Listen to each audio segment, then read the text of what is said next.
The night began with glitter, but it ended in blood. Inside a grand Manhattan penthouse, the city lights sparkled like diamonds against the glass walls. Victor Hayes, a real estate millionaire worshipped by society, was hosting a dinner for his closest business partners. He laughed, raised glasses of wine, and spoke of empire and power as if he owned the world. To them, he was a charming man, a visionary who built towers from nothing. To Elena, his 6-month pregnant wife, he was a monster, hiding behind a perfect smile. She carried a tray of food into the dining room, her hands trembling under the weight of crystal dishes. No one noticed the bruise faintly blooming on her wrist, hidden beneath her sleeve. No one cared that her smile was brittle, her steps unsteady. To Victor's guests, she was merely decoration, a dutiful wife, a silent shadow in his kingdom. But silence has limits. Later that night, after the guests had gone, Elena whispered softly, "Victor, please, we need to talk. I can't keep pretending." Her voice shook, but she gathered courage for the life growing inside her. She hoped, maybe for the last time, that there was a shred of love left in him. Victor turned, his expression twisting into something cruel. "You embarrass me in front of my friends," he snarled, stepping closer. "Do you think anyone cares what you feel? You're nothing without me, nothing." Her heart pounded. Fear clashed with fury. "I'm carrying your child," she pleaded, her voice breaking. "Don't you understand? He deserves a father who—" The blow came faster than she could finish. His hand struck her face with brutal force. She stumbled, clutching her belly. "Stop!" she screamed, but her cry only fueled his rage. He shoved her against the marble counter, his words venom. "That baby won't save you. You're weak, Elena. Pathetic." Her vision blurred. Pain shot through her body. The sound of her own heartbeat echoed in her ears, louder than the storm rising outside the penthouse windows. She fell, the world crashing into darkness as her body hit the floor. Hours later, a neighbor heard the faint sound of breaking glass and called for help. By the time paramedics arrived, Elena was barely breathing. Blood stained the hem of her dress. Her unborn child clung to life inside her womb. The city, vast and indifferent, glittered on. "Victor?" He poured himself another drink, staring out over the skyline as if nothing had happened. To him, this was control. To her brothers, Mateo and Diego Torres, this would soon become war. Because the moment they heard what Victor had done, they swore an oath no court could silence. He will pay. And when two brothers rise to protect their sister, the city itself will tremble.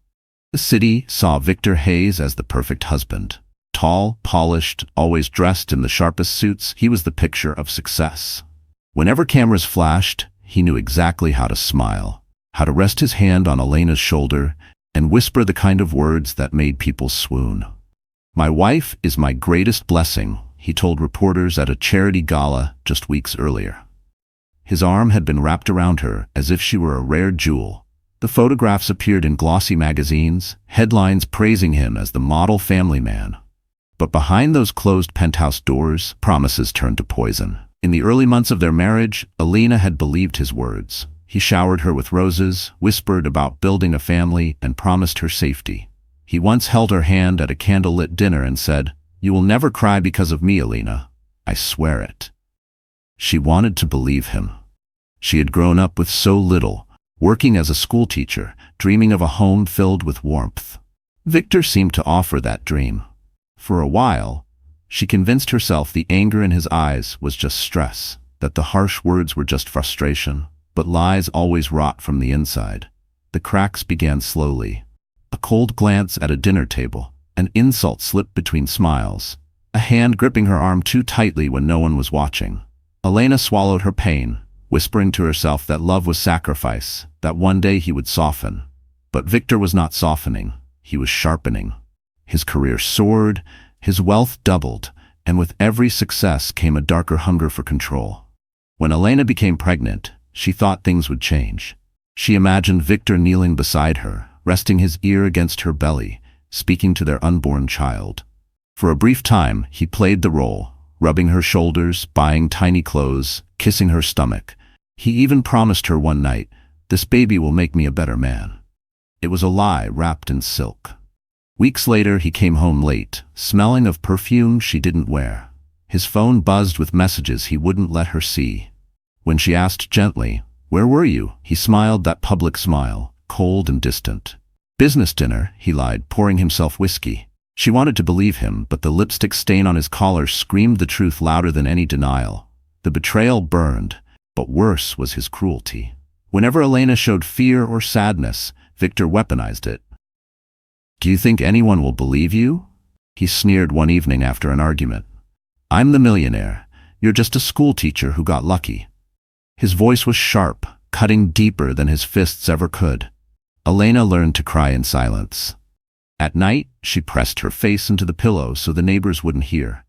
She wrapped her arms around her belly, whispering lullabies to a baby who hadn't yet entered the world. She clung to hope. The faint idea that maybe once the child was born, Victor's heart would change. But hope is fragile, and Victor enjoyed shattering it. On the morning of her 6th month, he placed his hand on her stomach, looked into her eyes, and said, "I will protect you both forever." It should have been a promise of love. Instead, it became the cruelest joke of all, because just hours later, his rage would put her in a hospital bed, fighting for her life. And while Victor polished his public mask, Elena's brothers were about to strip it off, piece by piece. The storm outside mirrored the storm inside the Hayes penthouse. Rain lashed against the floor-to-ceiling windows, thunder rumbling over Manhattan. But the loudest sound inside that luxury prison was Victor's rage. Elena had tried one more time to reach him. She set dinner on the table, her hands trembling as she whispered, "Victor, we can't live like this anymore. I'm scared for the baby." Her voice was small, fragile, but honest. She wasn't accusing him, she was begging. Victor's eyes, bloodshot from whiskey, narrowed into slits. "Scared?" he repeated, his tone mocking. "You should be scared of losing me. Without me, you're nothing." Her heart pounded. She wanted to believe there was still a trace of the man she once loved, but all she saw was a stranger, cold, cruel, and merciless. "I don't care about the money," she pleaded, her voice breaking. "I just want peace, Victor. I just want our child to grow up safe." The words landed like sparks on gasoline. His chair screeched back. In one swift, terrifying motion, Victor grabbed the crystal glass from the table and hurled it against the wall. Shards exploded across the marble floor, glittering like deadly stars. Elena flinched, instinctively wrapping her arms around her belly. "Stop!" she cried, but her desperation only fueled his fury. "You embarrass me," he roared, towering over her. "You think you can lecture me? In my house?" His hand shot out, seizing her arms so tightly she gasped. She tried to pull away, her voice cracking. "Victor, please, not the baby." But mercy was a word Victor had erased from his vocabulary. His slap came fast and brutal. The sound echoed through the penthouse, louder than the thunder outside. Elena's head snapped to the side, her vision blurring with white light. Tears filled her eyes, but she forced herself to stay standing, to shield the fragile life inside her. "Victor, please," she whispered again, her voice trembling. "He's your son." Those words should have softened him. Instead, they ignited him. With a growl, he shoved her backward. Her body collided with the edge of the marble counter. Pain shot through her ribs, her breath stolen by the impact. She clutched her belly, sobbing. "No, please, not my baby." But Victor was beyond reason. His fists, once instruments of power in boardrooms, now became weapons against the woman carrying his child. Blow after blow rained down. Elena tried to shield herself, but each strike drove her deeper into darkness. Her cries grew faint, her strength slipping away. Finally, one merciless shove sent her crumpling onto the glass-strewn floor. She lay there, motionless, blood pooling beneath her. The storm outside roared, but inside silence settled. Victor stood above her, chest heaving, sweat dripping down his temple. He stared at what he had done, not with regret, but with satisfaction.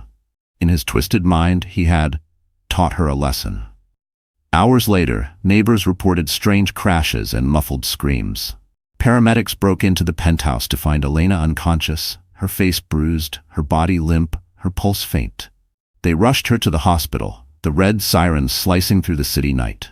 Inside the ambulance, her hand twitched weakly against her swollen belly.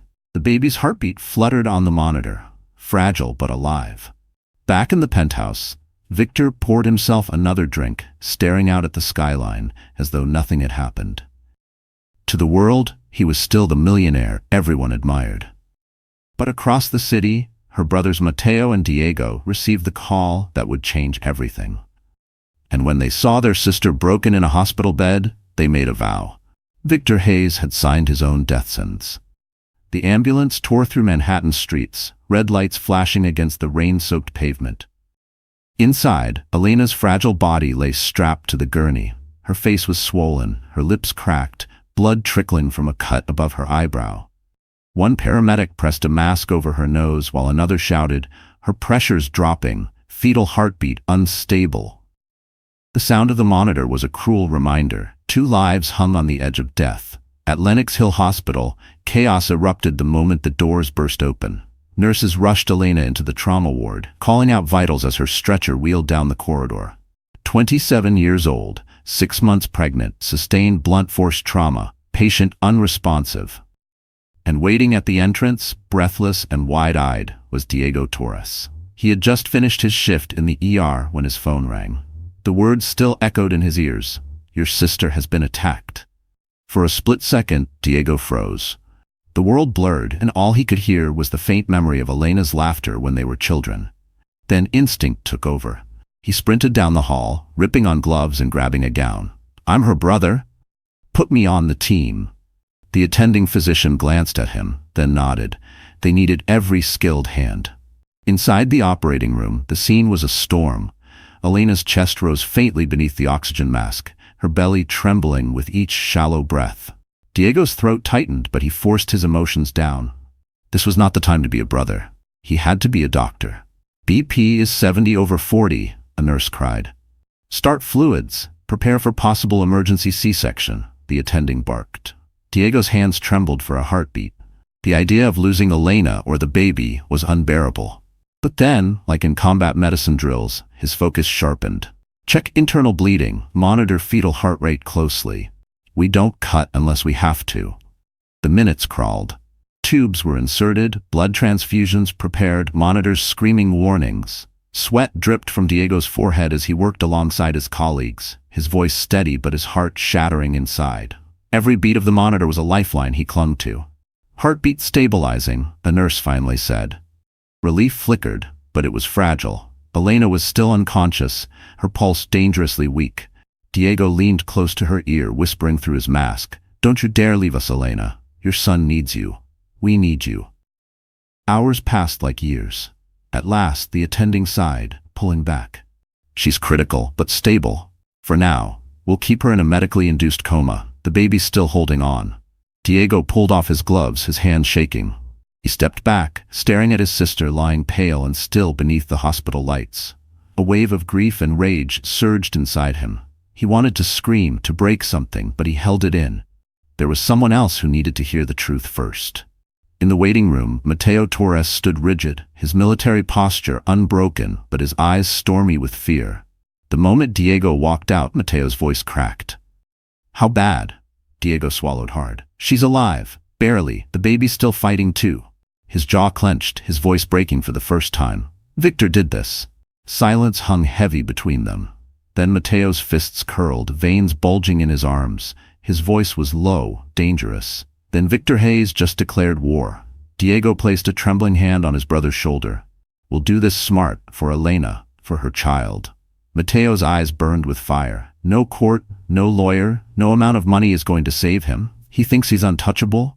Let's show him what happens when he touches family. At that moment, in the sterile corridors of Lenox Hill, 2 brothers made a vow that would terrify an entire city.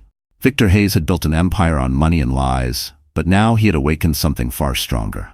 Blood and vengeance. The rain had stopped by dawn, but the storm inside Mateo Torres had only begun. The former Marine stood at the window of the hospital waiting room, watching New York wake up in streaks of gray. His reflection stared back. Hard eyes, clenched jaw, a man forged in battlefields who thought he had already seen the worst of humanity. But nothing he had faced overseas compared to the sight of his sister lying unconscious, her fragile body wrapped in tubes and wires. He had rushed to the hospital overnight after Diego's call. The image of Elena's broken body burned into his memory, fueling something he hadn't felt in years, pure, uncontrollable rage. Mateo turned as Diego walked in, still in scrubs, exhaustion pulling at his face. She made it through the night, Diego said softly. She's holding on, Mateo. but she's not out of danger. Matteo's fists tightened. She shouldn't even be in this fight. He put her there. His voice cracked like thunder. That bastard beat her, our Elena. And he thinks he'll walk away? Diego placed a steadying hand on his brother's shoulder. I know what you're thinking, but we need to be careful. Victor Hayes has power, money, lawyers. I don't care if he has the president on speed dial. Matteo snapped. His voice dropped to a lethal whisper. He hurt family, and when someone hurts family, they answer to me. For years, Matteo had buried himself in discipline, order, and service. The Marine Corps had taught him to fight for his country, but nothing had prepared him to fight for his sister's life. Yet as he stood in that hospital, he knew this was his new mission. And it was personal. The Torres brothers sat together, the silence between them heavy but unbreakable. Finally, Matteo leaned forward, his voice calm but dangerous. We need to build a case, not just in court, but in the streets, in the city. We need to show the world what he did. Diego nodded reluctantly. Sophia might help. She's still practicing law. She hates men like Victor. Sophia Carter, Elena's childhood friend, now a rising human rights attorney, was exactly the ally they needed. But even Sophia's skills would be tested against Victor's army of lawyers and his polished public image. To the world, Victor was still a dazzling millionaire. Matteo wasn't naive. He knew this war wouldn't be fought with bullets. It would be fought with strategy, black exposure, and fear. And he was ready to use every ounce of his training to dismantle Victor's empire brick by brick. When Matteo finally entered Elena's hospital room, the sight cut him deeper than any knife. She lay motionless, machines beeping steadily, her face pale under the fluorescent lights. He pulled up a chair, lowering his broad frame beside her bed. For a long moment, he said nothing, just held her limp hand in his. Then his voice came, low and fierce. I don't know if you can hear me, Lena, but I swear to you, I won't rest until he pays. For every bruise on your face, for every tear you shed, for every moment of fear you lived through, he will pay. That's a promise from your brother. His eyes burned, but he didn't let the tears fall. Instead, he kissed her forehead gently, then stood, steel in his spine. He looked back at Diego. We start tonight, Diego exhaled slowly. Then tonight, the war begins. And as the first rays of morning sun pierced the hospital blinds, two brothers stood united. One with the skill of medicine, one with the discipline of war. Together they would become Elena's shield and Victor Hayes' nightmare. The city had no idea what was coming, but soon everyone would know the name Torres. The quiet hum of machines in Elena's hospital room was a cruel soundtrack to the storm Matteo and Diego were planning. But if they were to strike Victor Hayes, they needed proof, evidence strong enough to pierce the armor of his wealth and reputation. That's why, 3 nights later, they sat across from Sophia Carter in her modest law office downtown. Sophia had grown up with Elena. She remembered the shy girl with ink-stained fingers who used to write poems about hope. Now she stared at the case file in front of her, her eyes dark with fury. I knew Victor was arrogant, she said, flipping through the documents. But this is criminal. On the desk lay receipts, photographs, and text messages Sophia had pulled together in just a few days. She had contacts in the legal world, friends in the media, and more importantly, informants who whispered secrets when paid in the right currency. Loyalty, not money. She pushed a photo across the table. It showed Victor with a young model draped over his arm, taken at a private club known for discretion. He's been flaunting this mistress for nearly a year, Sophia said coldly. While Elena carried his child, he was parading another woman around behind closed doors. Matteo's jaw clenched. His knuckles turned white as he gripped the edge of the desk. I'll kill him, he muttered. Diego put a hand on his brother's shoulder. Not yet. We need to be smarter than him. Sophia continued. It's not just cheating. Look at these transfers. She spread out bank statements showing enormous wire payments to shell companies. Victor has been laundering money. He's hiding millions offshore. And guess what? Some of it is in the mistress's name. The brothers exchanged a look. This was bigger than personal betrayal. Victor's entire empire reeked of corruption. But the cruelest discovery came last. Sophia's voice softened, almost breaking. There are police reports, Matteo. Reports Elena filed years ago. Bruises, broken ribs, neighbors calling in noise complaints, and every single time, the reports disappeared, buried by his money, by his connections. Diego's stomach dropped. His sister had tried to escape long before this night, long before the coma. She had cried out for help, and the system had silenced her.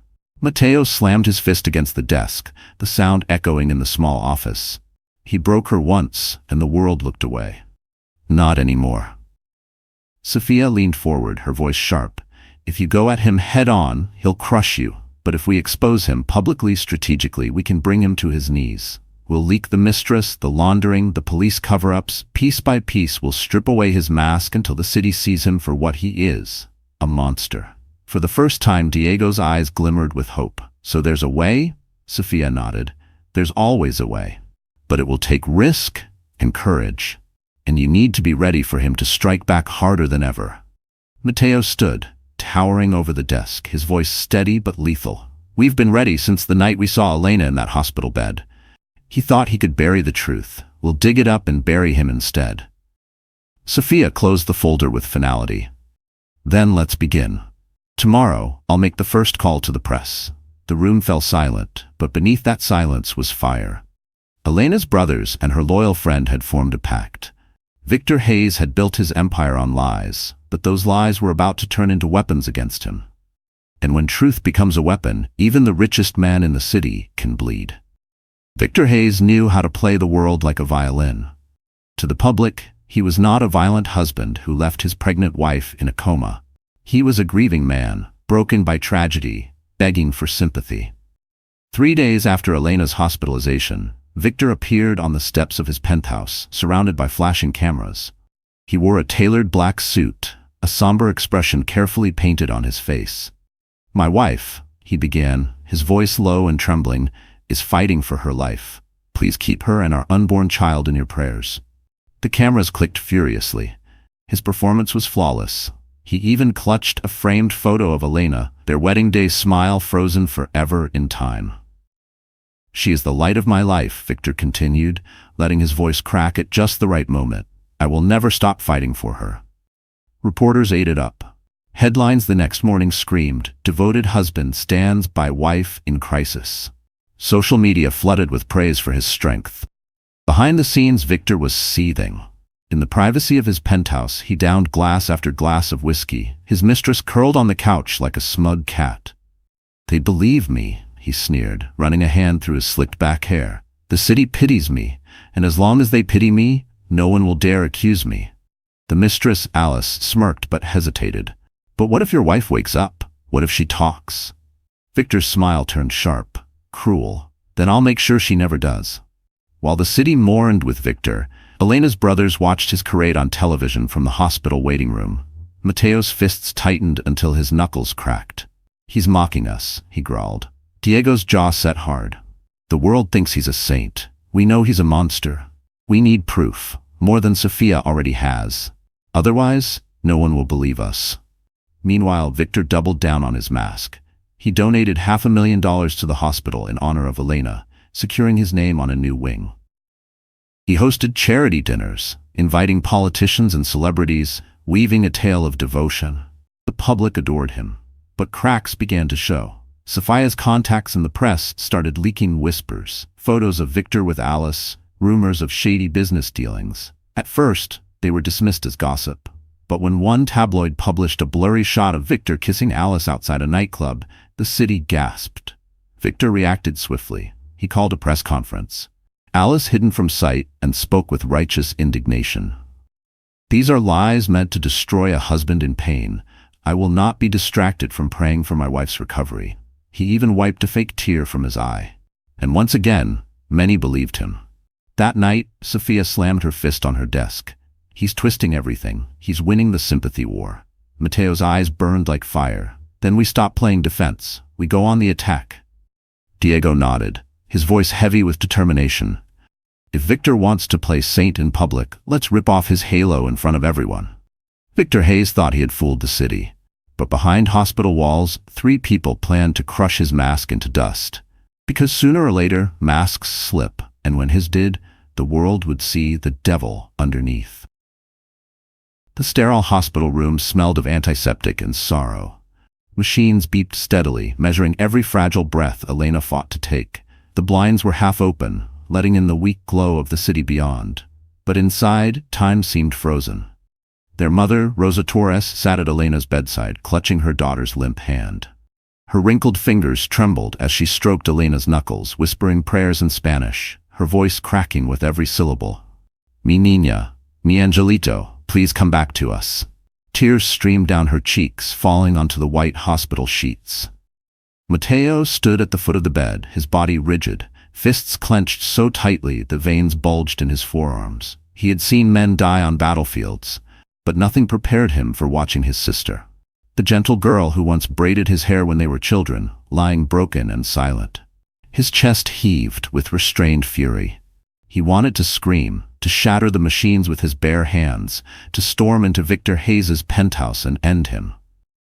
But all he could do was stand there, powerless, burning inside. Diego leaned against the wall, his scrubs still stained from hours in surgery. He tried to remain composed, but the weight of helplessness crushed him. He was a doctor, trained to save lives. Yet, as her brother, every breath she struggled to take cut him in half.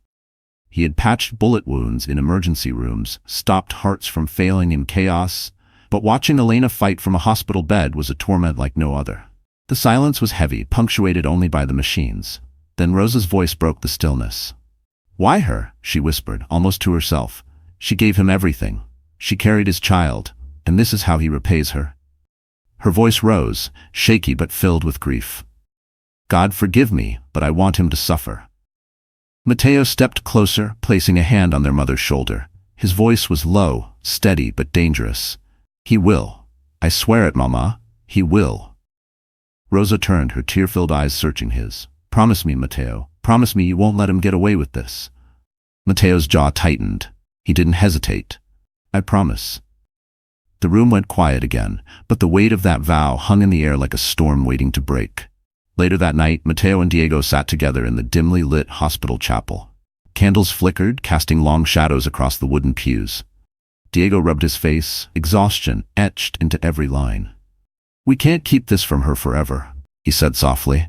"If Elena wakes up, she'll know the tricked her. About everything." Mateo's voice was hard as steel. "If she wakes up, she'll see him destroyed. That's the only truth that matters."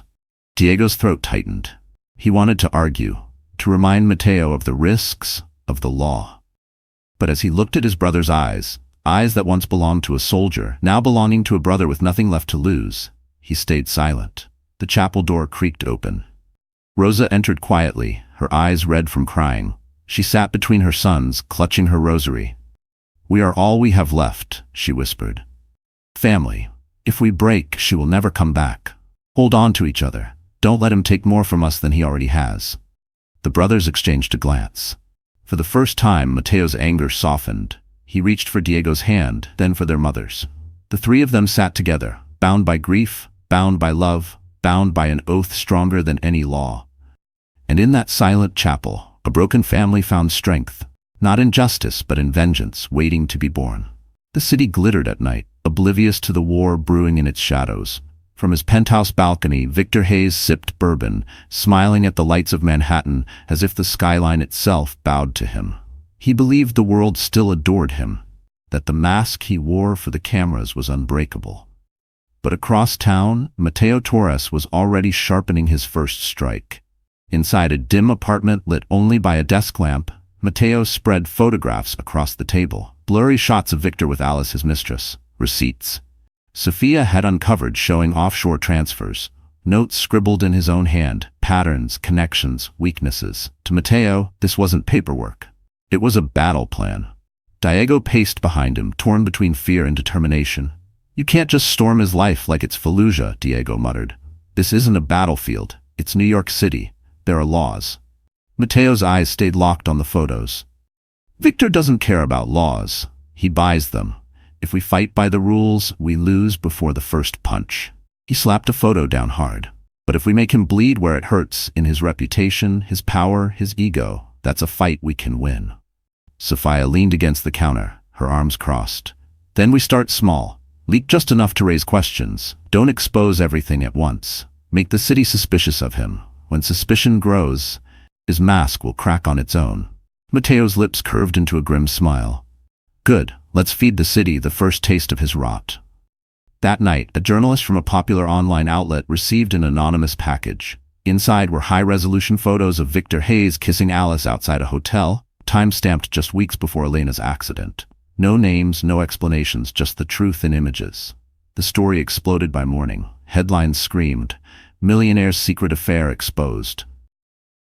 Social media buzzed with outrage. How could he cheat on a wife in a coma? People tweeted. Is Victor Hayes really the saint he claims? For the first time, cracks spread across Victor's carefully painted mask. But Victor was quick. At a press briefing that afternoon, he stood before cameras with crocodile tears, calling the photos doctored lies meant to tarnish him. "I am devoted to my wife and our unborn child," he insisted.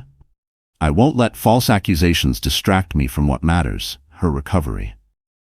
His PR team clapped in the background, the performance almost convincing.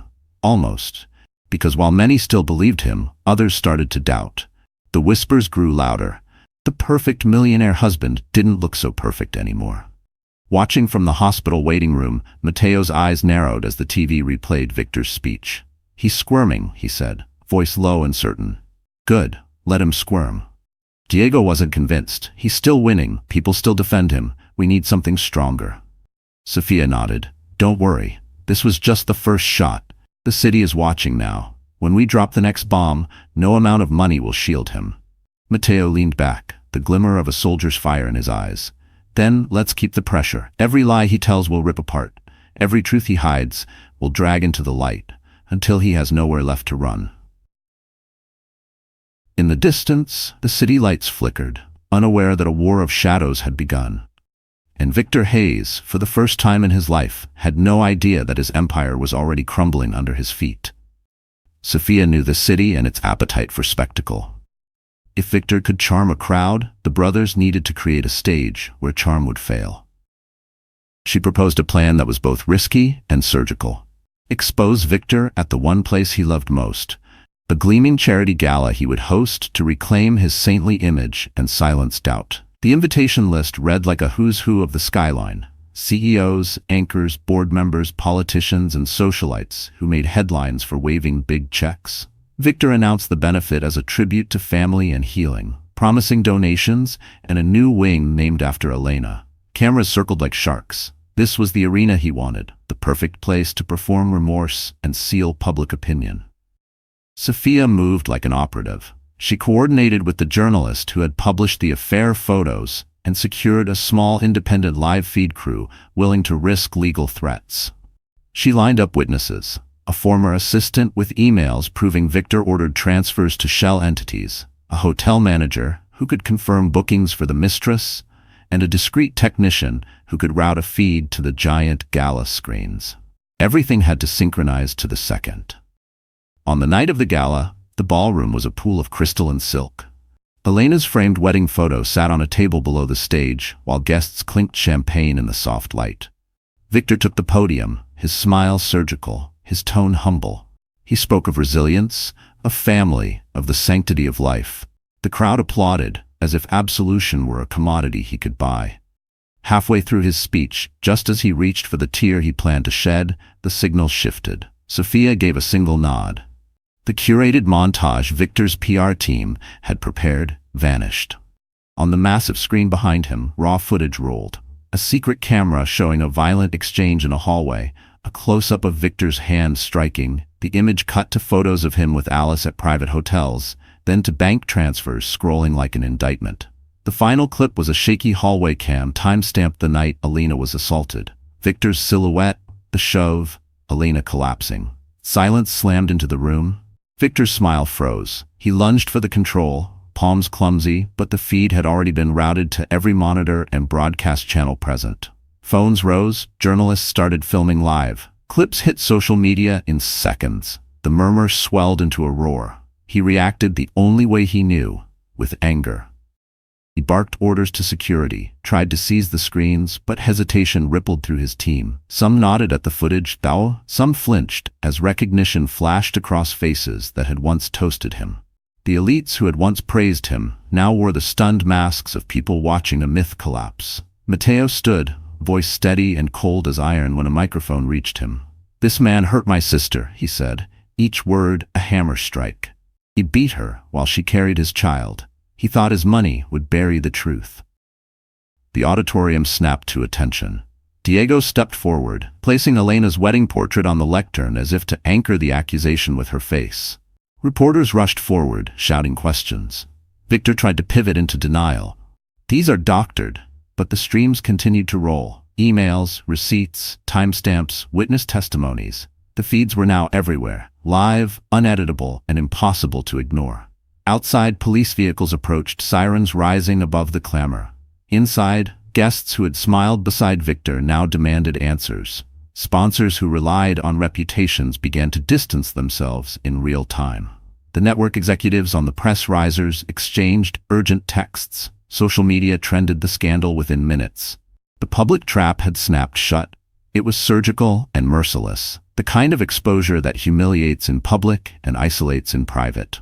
Victor's empire of adoration began to fracture in front of thousands, then millions online. He barked orders, tried to marshal his supporters, but the moment had passed. The mask slipped, and underneath, the man everyone once admired looked small and naked in his guilt. For Elena's brothers, the event was a turning point. It was not vengeance complete. There would be legal tides and personal storms ahead, but it was the first time the city truly saw the monster behind the millionaire. And when the gala descended into shouting, questions, and the flashing of cameras chasing the family from the building, the Torres brothers realized their gamble had worked. The world's sympathy would no longer belong to Victor Hayes. The gala had ended in chaos. Reporters swarmed the exits, guests whispered like frightened children, and Victor Hayes was left scrambling to repair the damage. But the storm outside was nothing compared to the fury waiting for him in the shadows. It was past midnight when Victor finally staggered into his penthouse. His tie hung loose, his face glistened with sweat. He poured a double whiskey with shaky hands, trying to drown the humiliation of being exposed. "They'll forget," he muttered to himself. "This city forgets everything if you throw enough money at it." But a low voice answered from the darkness. "Not this time." Victor spun, nearly dropping his glass. Mateo Torres stepped out from the corner of the room, his broad frame cloaked in shadows, eyes blazing with controlled fury. "How did you get in here?" Victor demanded, his bravado faltering. He reached for his phone, but Mateo's boot kicked it out of his hand, sending it skittering across the marble floor. "This is my house," Victor shouted, though his voice cracked. "Do you know who I am?" Mateo advanced slowly, his voice steady and lethal. "I know exactly who you are. You're the man who put my sister in a coma. You're the man who thought he could bury the truth with money. But you made one mistake, Victor. You didn't kill her family." Victor sneered, trying to recover his arrogance. "You think you scare me? I own this city. I own the judges, the cops, the media. You're nothing but a soldier who came back from war to play hero in a place that doesn't want you." Mateo leaned closer, his face inches from Victor's. "I don't want this city. I want you. And trust me, I've ended men who were more dangerous than you'll ever be." For the first time, fear flickered across Victor's eyes. He backed toward the liquor cabinet, searching for anything that could be used as a weapon. But Mateo moved faster, slamming him against the wall with one arm pressed hard against his chest. "You're going to pay for every bruise, every tear, every scream she made while carrying your child," Mateo growled. "And I won't stop until you lose everything. Your name, your money, your freedom." Victor tried to spit back. "You're threatening me in my own home? You'll regret this. I'll bury you and your brother, your mother too. None of you are safe." That was the wrong move. Mateo's fist connected with Victor's jaw, sending him sprawling to the floor. The millionaire clutched his face, groaning in rage and humiliation. Mateo stood over him, fists trembling with restraint. He could end it right there, but he forced himself to pull back. This wasn't about vengeance in the shadows, it was about justice in the light. He crouched down, his voice low and venomous. "You don't understand, Victor. This isn't just about me or Diego or even Elena. The city is watching now, and when we're done, you won't just be hated, you'll be forgotten. A rich nobody, rotting in a cell." Mateo turned and walked to the door, leaving Victor gasping on the floor. But before leaving, he glanced back one last time. "Enjoy your drink, Hayes. It's the last night you'll taste freedom." The door slammed shut. Victor sat in silence, clutching his bruised jaw, his empire collapsing around him. For the first time, the walls of his penthouse felt like a prison. And in the shadows of New York, a war between brothers and a millionaire had shifted. The hunter was no longer Victor Hayes. The hospital room had become both sanctuary and prison. For weeks, the Torres family lived inside its sterile walls, holding on to hope that seemed to fade a little more each day. Machines beeped rhythmically, nurses slipped in and out, and Elena remained trapped in silence, her body still but her presence undeniable. Diego often sat by her bedside after his shifts, his head bowed, exhaustion tugging at his bones. Sometimes he read aloud from her favorite poetry book. Sometimes he just talked about their childhood, the summers at the lake, the smell of their mother's cooking, the way she used to hum lullabies without realizing it. He spoke to her as if she could hear, because a part of him believed she could. Mateo was different. He rarely spoke in the room. Instead, he stood like a soldier on guard, watching the door, as if Victor himself might storm in at any moment to finish what he had started. But every night, when no one was watching, Mateo would rest his calloused hand on his sister's and whisper the same vow. "Wake up, Lena. Please. I need you to see him fall." One evening, the room was bathed in the pale glow of the city's lights filtering through the blinds. Rosa prayed softly in the corner, her rosary beads slipping between her fingers. Diego was adjusting the monitors, checking her vitals, when something shifted. It was small, so small he almost missed it. Elena's finger twitched. His heart leapt. "Mama? Mateo." Diego's voice cracked as he leaned closer, gripping her hand. "Elena, can you hear me?" Mateo rushed to the bedside, his hardened exterior breaking in an instant. "Do it again, Lena. Show us you're here." Her eyelids fluttered, just a fraction. But it was enough to send a wave of electricity through the room. Rosa gasped, covering her mouth with trembling hands, tears streaming down her face. The machines beeped faster as her vitals shifted, stabilizing slightly. Diego's professional side kicked in, but his voice shook with awe. "This isn't reflex. She's trying. She's fighting her way back." Mateo knelt beside the bed, his forehead nearly touching her hand. "That's it, Hermana. Come back to us. Come back and see your son." His voice cracked on the last word. It wasn't a miracle recovery.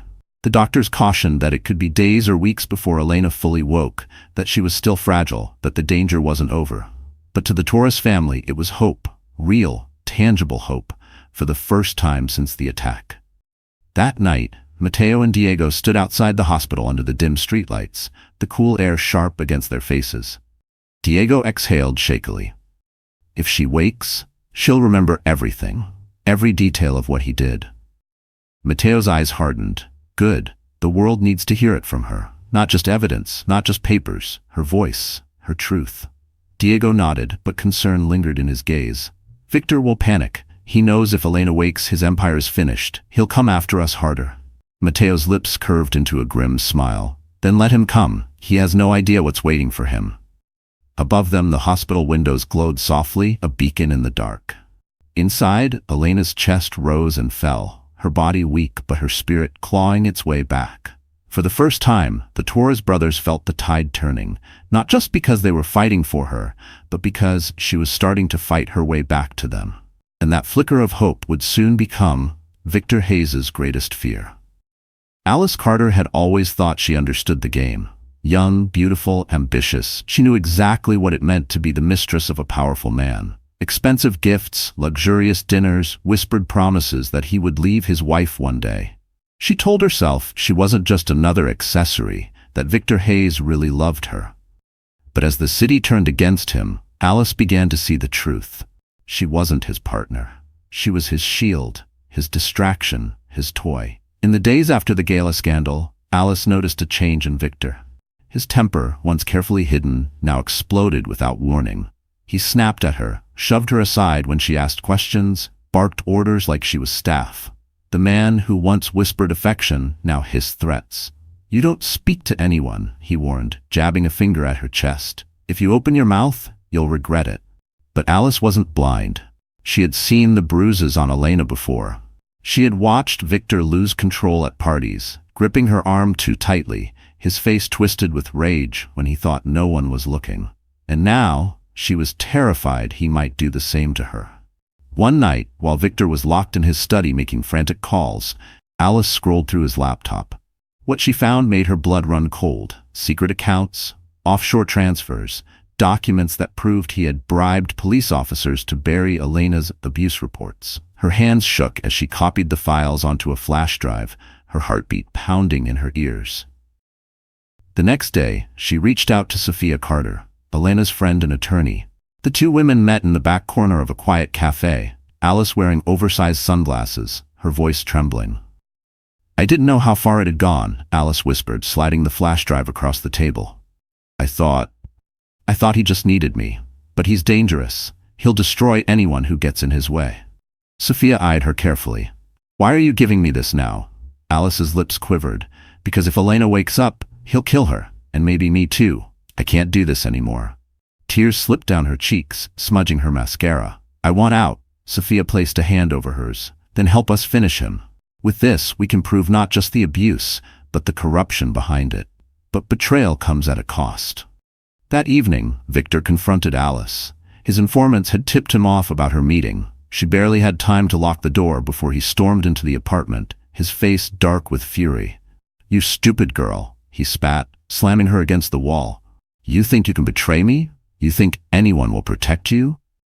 Alice's eyes filled with terror, but for the first time, she pushed back. "You can't control me anymore, Victor. The world knows what you are." Victor's grip tightened around her throat, rage radiating from every muscle. "The world may whisper," he hissed, "but I'll make sure they never hear from you again." She choked, clawing at his hand until headlights flashed through the window, Mateo's car pulling up outside. Startled, Victor released her and stormed out the back door, disappearing into the night before Mateo could reach the apartment. Alice collapsed on the floor, gasping, clutching her bruised throat. Mateo rushed to her side, fury etched into his face. "He'll kill you if you stay," he growled. Through trembling lips, Alice whispered, "Then help me finish him." And with that, the mistress who once shielded Victor Hayes became his greatest liability. The woman whose betrayal could finally bring him to ruin. The morning after Alice's narrow escape, New York woke up to headlines that rattled its foundations. Independent media outlets had started publishing leaks from the flash drive she gave Sophia. It wasn't just gossip now, it was hard proof. Secret bank transfers, bribes to law enforcement, offshore accounts tied to Victor Hayes' name. The city trembled with outrage. News anchors spoke with uncharacteristic venom. How deep does Victor Hayes' corruption go? One demanded on live television, is the millionaire who paraded himself as a grieving husband nothing more than a criminal in disguise? Mateo watched the broadcasts from the hospital cafeteria, arms crossed, jaw set. Around him, strangers shook their heads at the TV screens, muttering curses at Victor's name. For the first time, the tide of public opinion was shifting fast and hard. But victory never comes without consequence. That night, as Sophia finalized legal briefs to deliver to federal prosecutors, her office windows shattered. Masked men stormed in, destroying computers, tearing files apart. She barely escaped by ducking into the stairwell as Mateo arrived, fists and fury, fighting two attackers until they fled into the night. Victor had struck back. Meanwhile, Diego stayed with Elena in the hospital. He noticed extra security guards in the hallways, their uniforms too crisp, their eyes too sharp. They weren't hospital staff. They were Victor's men, lurking, waiting. Diego confronted one, demanding to know why they were there. But the man only smirked. "Just making sure everyone's safe, Doc." The menace in his tone was unmistakable. Fear twisted Diego's gut. Victor wasn't just defending himself. He was preparing to silence Elena forever if she woke up. Back at the penthouse, Victor paced like a caged animal, phone pressed to his ear. "I don't care what it costs," he hissed. "Find every journalist touching the story, shut them down. And if Alice thinks she can run, remind her who holds the power." He slammed the phone down, eyes burning with fury. But cracks spread faster than he could contain them. Protesters began gathering outside his building, chanting Elena's name, holding signs that read "Justice for Elena" and "No man above the law." Police cars lined the streets, not to protect him, but to control the anger boiling against him. The city was no longer Victor's playground. It had become his battlefield. Inside the hospital, Rosa clutched her rosary tighter, tears streaming down her face as she whispered prayers beside Elena's bed. "The city knows now, mi niña," she murmured. "The city fights with you." Diego stood guard, phone buzzing with updates from Sofia. Every new leak made Victor more dangerous, but also more desperate. "He's cornered," Diego told Mateo when his brother arrived. "But a cornered animal bites hardest." Mateo's reply was steady, his voice low like thunder. "Then we'll be sharper, stronger. This is no longer just our fight, it's the city's." Across town, cameras captured Alice being ushered into a federal safe house under heavy guard. She had crossed a line she couldn't return from, and Victor would stop at nothing to silence her. But for once, she wasn't alone. She had chosen her side, a side of truth. That night, New York didn't sleep. The city trembled with tension, waiting for the next move. And while Victor plotted in shadows, the Torres brothers stood ready. Because when the city itself turns against a tyrant, not even a millionaire's empire can hold. The city's roar grew louder every day, and Victor Hayes felt his grip slipping. Protesters lined the sidewalks near his penthouse. News outlets no longer echoed his denials, but dissected his lies. His empire, once untouchable, was cracking. And cracks make dangerous men desperate. Victor decided that if he couldn't crush Mateo head-on, he would strike at the brother who embodied compassion, the one who healed rather than fought. Diego Torres. It happened on a Thursday evening. Diego had just finished his shift at the hospital, his shoulders slumped with exhaustion, when he stepped into the dimly lit parking garage. His phone buzzed with a text from Mateo. "Stay sharp. He'll come after us soon." Diego typed back quickly, "Don't worry. Heading home now." He never saw the van until it screeched to a halt beside him. Masked men spilled out, the metallic glint of pipes and bats catching the fluorescent light. Diego barely had time to throw his bag aside before the first blow landed across his ribs. Pain shot through his chest as he staggered backward, adrenaline flooding his veins. "Send him a message," one of the attackers snarled. Diego fought back, years of training in emergency wards giving him a surprising resilience. He ducked, landed a punch on one assailant's jaw, but there were too many. A pipe crashed against his shoulder, another against his knee. He hit the ground hard, gasping, blood pooling at his lip. But even beaten, he spat out the words, "Tell Victor. He'll pay for this." The attackers didn't reply. They left him broken on the concrete, disappearing into the night. Hours later, Mateo burst into the ER as nurses worked frantically over his brother. His stomach twisted at the sight of Diego, face bruised, ribs fractured, his arm hanging limp. But Diego's eyes flicked open when Mateo leaned over him, and through cracked lips he whispered, "I'm still here." Rage like fire roared inside Mateo. He turned on his heel, fist shaking, his voice raw. "This is it. He wants war? I'll give him war." Sofia arrived minutes later, her eyes wide with fury as she took in Diego's condition. "Victor ordered this. I'll get the police." Mateo cut her off, his voice steel. "No. The police won't protect us. He owns too many of them. This ends with us." Diego coughed, forcing himself to sit despite the agony ripping through his body. His voice was hoarse but unyielding. "Don't let him win. Don't let him think he broke us. I can still fight, in my way." Mateo gripped his brother's hand, his voice breaking. "You've already fought enough. Rest now. Let me carry this." Tears welled in Rosa's eyes as she entered the room, clutching her rosary so tightly the beads cut into her palms. She kissed Diego's forehead, whispering prayers, while Mateo stood rigid at the window, staring into the night. His soldier's instincts sharpened into something more primal. Victor had crossed a line that could never be uncrossed. Later that night, Mateo sat beside Diego's hospital bed. The machines beeped steadily, echoing the ones in Elena's room just floors above. His family was suffering, broken, yet still breathing. He closed his eyes and whispered into the darkness. "He tried to take you both. He failed.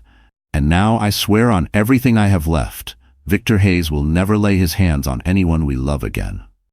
The millionaire had escalated the fight, but he didn't realize that every wound he inflicted only forged the Torres brothers' resolve into steel. And steel, once sharpened, cuts clean. The hospital was quiet that night, its long hallways bathed in pale fluorescent light. Mateo walked with heavy steps, his boots echoing faintly on the linoleum floor.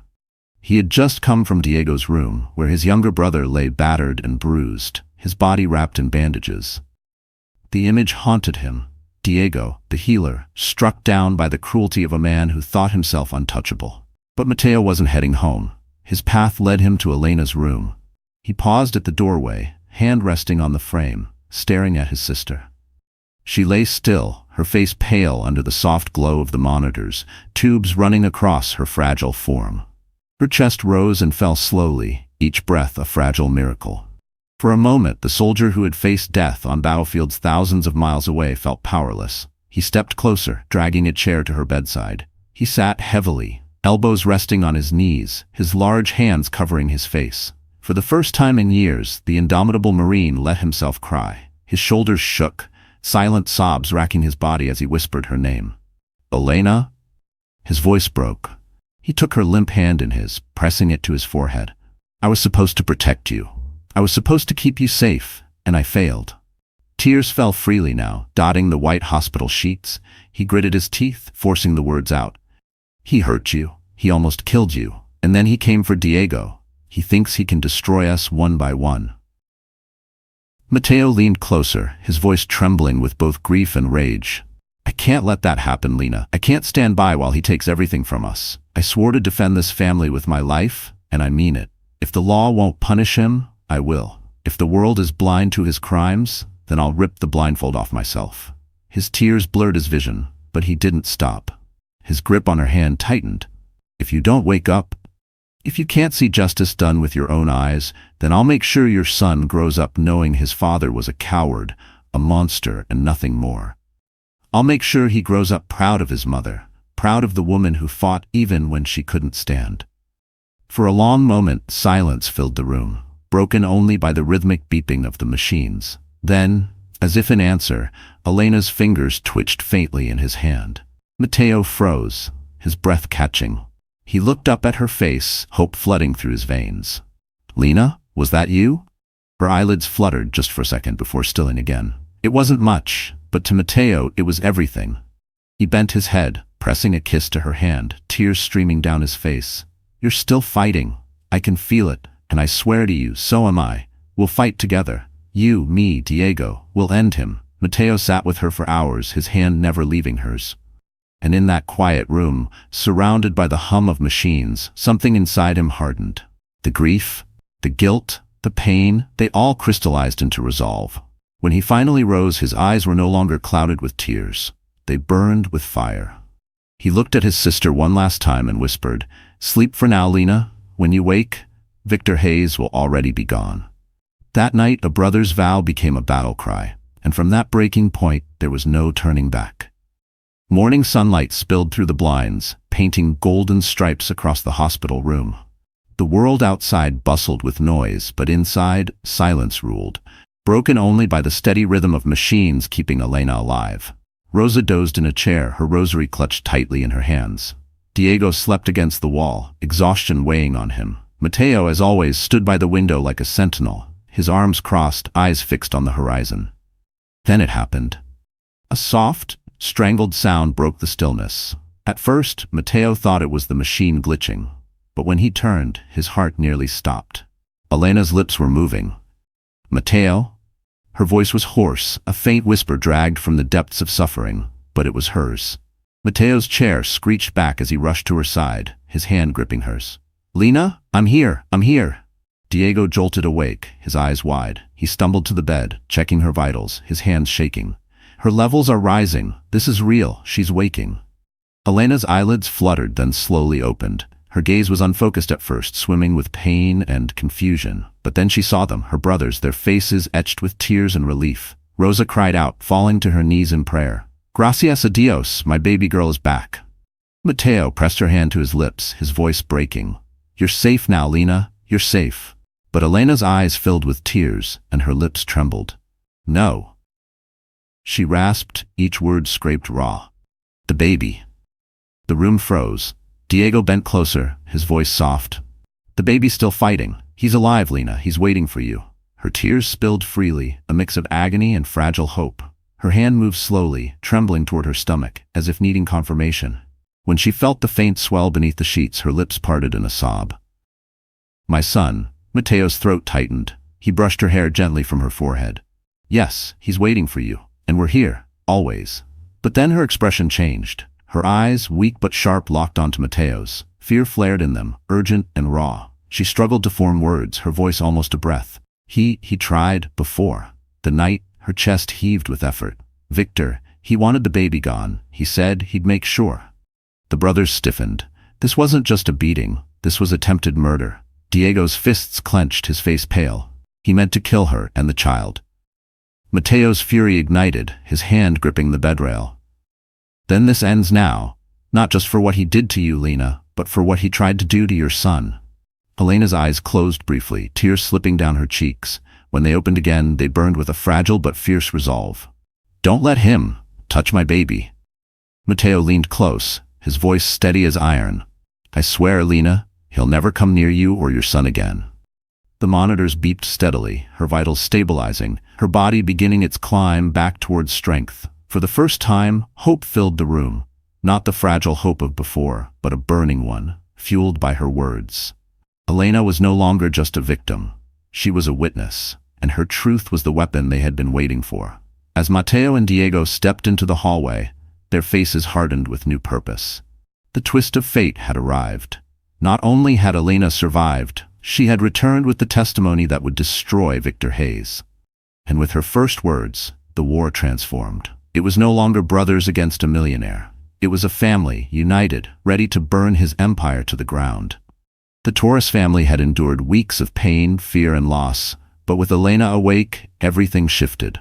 She was weak, her body still bruised, but her voice carried the power of truth.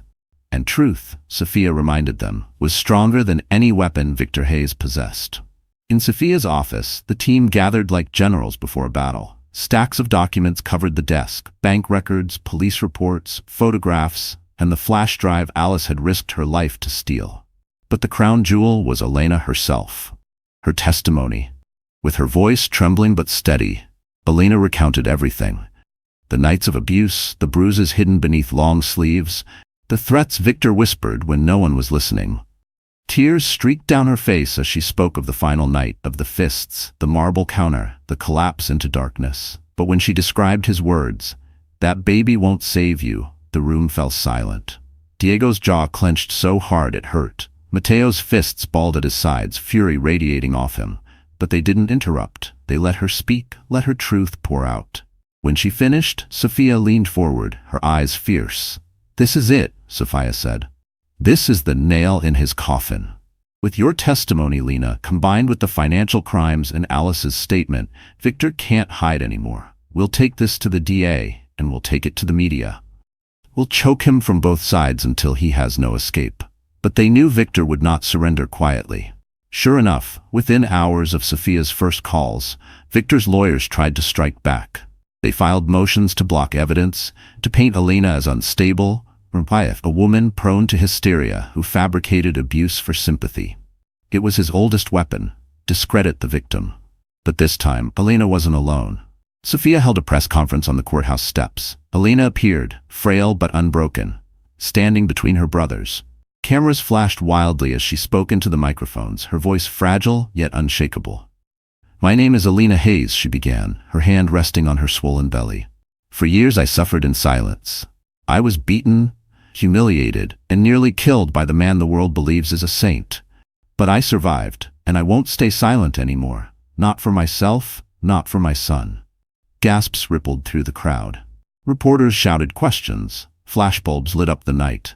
And then Sophia stepped forward, holding up a thick folder. "These," she declared, her voice strong, "are financial records proving years of corruption, laundering, and bribery. These are the police reports buried by Victor's money. And this," she held up a flash drive, "is evidence from his own mistress, showing his crimes in full detail." The courthouse erupted in chaos. Reporters pushed forward, demanding answers. Live feeds broadcast Elena's trembling face across the city. The image of the silent, dutiful wife was gone. In its place stood a survivor, a fighter, a mother who refused to let her child grow up under a shadow of lies. At his penthouse, Victor hurled a glass at the wall as he watched the broadcast. Rage consumed him. His empire was unraveling in real time, and for the first time, he was powerless to stop it. His threats, his money, his carefully polished mask, none of it mattered against the raw power of truth. Meanwhile, Matteo stood behind Elena as the cameras swarmed. His hand rested on her shoulder, his gaze locked on the crowd. He didn't smile. He didn't need to. The message was clear. This was no longer just about revenge. It was about justice. And with the evidence unleashed, the city no longer trembled for Victor Hayes. It trembled for what was coming to him. The courtroom was packed. Cameras lined the back wall. Reporters hunched over their notepads, microphones angled toward the front. Outside, protesters filled the streets, chanting Elena's name, demanding justice. For weeks, the city had watched the scandal unfold. Now, they would witness its climax. Victor Hayes entered flanked by his lawyers, his suit pressed, his smile forced. He tried to carry himself like the man who once commanded admiration, but the whispers followed him. Monster. Coward. Abuser. He clenched his jaw, refusing to meet the eyes of the crowd. At the prosecution table sat Elena, fragile but fierce. She wore a simple dress, her hair pulled back, her face pale yet determined. Her hand rested protectively on her swollen belly. Beside her sat Diego, his arm in a sling, but his gaze steady, and Matteo, his broad frame radiating silent strength. Sophia stood in front, her eyes sharp as steel. The judge called for silence, and the trial began. Victor's lawyers attacked quickly. They painted Elena as unstable, a woman inventing lies to ruin her husband. They waved documents, twisted words, and tried to turn sympathy back in his favor. "This is the story of a bitter wife," one attorney sneered, "seeking revenge against a man who has given everything to this city." But when it was Sophia's turn, she rose calmly and walked to the center. "This is not a story of bitterness," she said, her voice echoing through the courtroom. "This is a story of survival. A woman beaten, silenced, and nearly killed by the man who vowed to love her." She turned to Elena. "Mrs. Hayes, please tell the court what happened." The room held its breath as Elena took the stand. Her voice shook at first, but with every word it grew steadier. She spoke of the first slap, the first bruise, the long nights of fear. She told them about the final night, the fists, the counter, the fall into darkness, and the words Victor had spat as he struck her. "That baby won't save you." Gasps rippled through the courtroom. Reporters scribbled furiously. The cameras zoomed in on Victor's face, his composure cracking. Then Sophia unveiled the evidence. The financial records, the police reports buried under bribes, the photos of Victor with Alice, and finally Alice's sworn testimony. One by one, the lies shattered under the weight of truth. Victor tried to lash out, standing suddenly, his voice thundering. "This is all fake, a conspiracy." But his words sounded hollow. The judge's gavel slammed down, demanding order, while the public gallery erupted in shouts. Matteo rose slowly, his eyes locked on Victor. Though he said nothing, his presence was louder than words. Diego, battered but unbroken, sat beside Elena, his hand covering hers, steadying her. Together, they were a wall Victor could not break. When the final video played, grainy footage from the night of the attack, showing Victor's silhouette shoving Elena, silence fell heavy. There was no denying it now. No amount of money, power, or performance could erase what the world had just seen. The jury didn't take long. "Guilty," the foreman declared. The word rang like thunder. The gallery erupted. Cheers, tears, reporters rushing for the door. Outside, the crowd roared, the chant of justice for Elena shaking the courthouse steps. Victor Hayes' face crumpled, his mask finally shattered. The millionaire who once believed himself untouchable was led away in handcuffs, his empire collapsing behind him. Elena exhaled shakily, tears streaming down her cheeks. Matteo placed a protective arm around her, while Diego whispered, "It's over, Elena. He can't hurt you anymore." But Matteo's eyes stayed on the doors where Victor had been taken. His voice was low, certain. "No, it's not just over, it's finished." And in that moment, in front of the city, the Torres family reclaimed what Victor tried to steal: their dignity, their strength, and their justice. The trial was over. The gavel had fallen. Victor Hayes, once the untouchable millionaire who ruled Manhattan with money and fear, was sentenced to decades behind bars. His empire was dismantled piece by piece, properties seized, accounts frozen, allies scattering like rats from a sinking ship. For the first time, the city no longer trembled at his name. It pitied him. It despised him. But for the Torres family, the victory was not just legal. It was deeply, painfully personal. The day after the verdict, Elena was wheeled out of the hospital into the sunlight for the first time in months.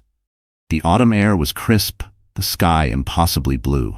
She closed her eyes and breathed it in, tears slipping down her cheeks. Mateo pushed her wheelchair, Diego walking beside her, their mother clutching her hand. For the first time since the nightmare began, they felt something they thought they'd lost forever. Peace. Weeks later, Elena stood on her own 2 feet again. Her body still carried scars, her spirit still trembled at night, but each day she grew stronger. She spent hours talking to her unborn son, rubbing her belly as she whispered lullabies. Her brothers often found her by the window, her voice soft but certain.